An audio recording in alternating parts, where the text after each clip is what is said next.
we're going to talk about smudging and what it does for us. And I'm going to tell you how to go do it, how I do it, and what'll work for you. So you can smudge with white sage from your garden. Maybe you grew sage and you bundled it yourself. That works. If you're going to buy white sage, make sure you're buying regenerative where somebody's regrowing it, ethically sourced, right?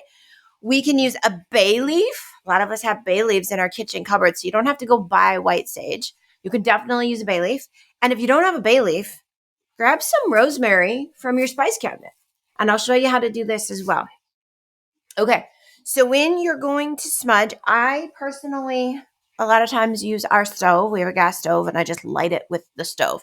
Otherwise, grab yourself a candle because that's how we're going to light the sage. I got to switch hands because I'm right-handed.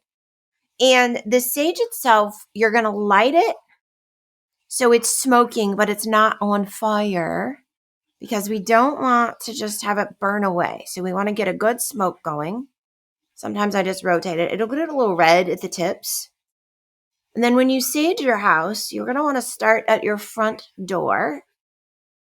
And you're going to open and allow the energy to go out and in your front door. And I personally, now we've got some smoke going, I sage going to me, if I look at myself and I'm a clock and I'm a 12 at the top and a 6 at the bottom, clockwise is to the left, right? And so I always kind of sage with circles to the left if I'm wanting to bring in new energy, new abundance, and just clear. Sometimes I'll do infinity symbols. Sometimes I just wave it around, but you're going to start at your front door. You can say whatever comes to you. You can say a prayer. May love and light enter this house. May no evil pass through here or anybody with good intentions only. We welcome love and light through our door. And then you're going to go through your house in a clockwise direction, whatever direction that is for you. I go from our front door to the north, and then I go east, and then I go south, and then I go back to the west because our front door faces the west.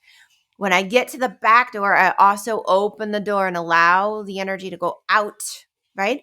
I sage the corners. I sage above the beds, welcoming love and light and peace and grounding. I sage our couches, our table where we eat, our kitchen, sometimes the closet, the bathroom.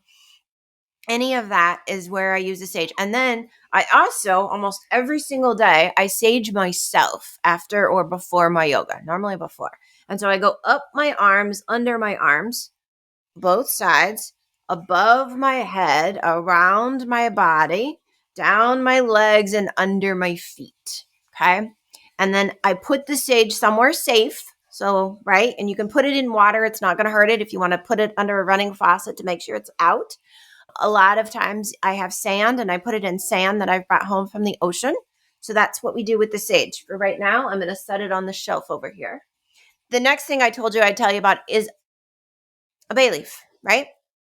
So with a bay leaf, I would do this over a sink or a container, which is one reason I have this candle in a metal container that is safe to burn in. You're going to light the bay leaf. Bay leaves themselves release, when they are burned, they release a scent that helps calm our body.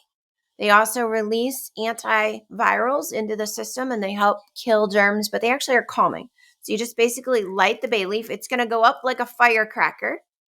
You don't have to, and then you can use it just like that, doing the same thing. You can burn the bay leaf all the way down if you want, but you don't have to. You can just light it and let it go out, blow on it a little bit, get a little smoke.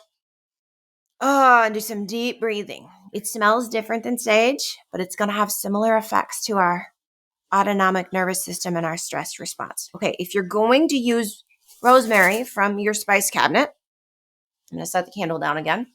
We're going to get a little bit of rosemary, maybe like a half a teaspoon. And I personally would just sprinkle it on top of the candle. So I'm going to switch hands. And I would allow the rosemary to burn as the candle burns. So then you're kind of just decorating the candle. You don't want the candle to go out. But as the candle then burns, the rosemary will diffuse throughout the day. And that's a way that you can bring rosemary into your life daily during whatever's going on with you to help protection. Rosemary is good for protection, clarity, wisdom.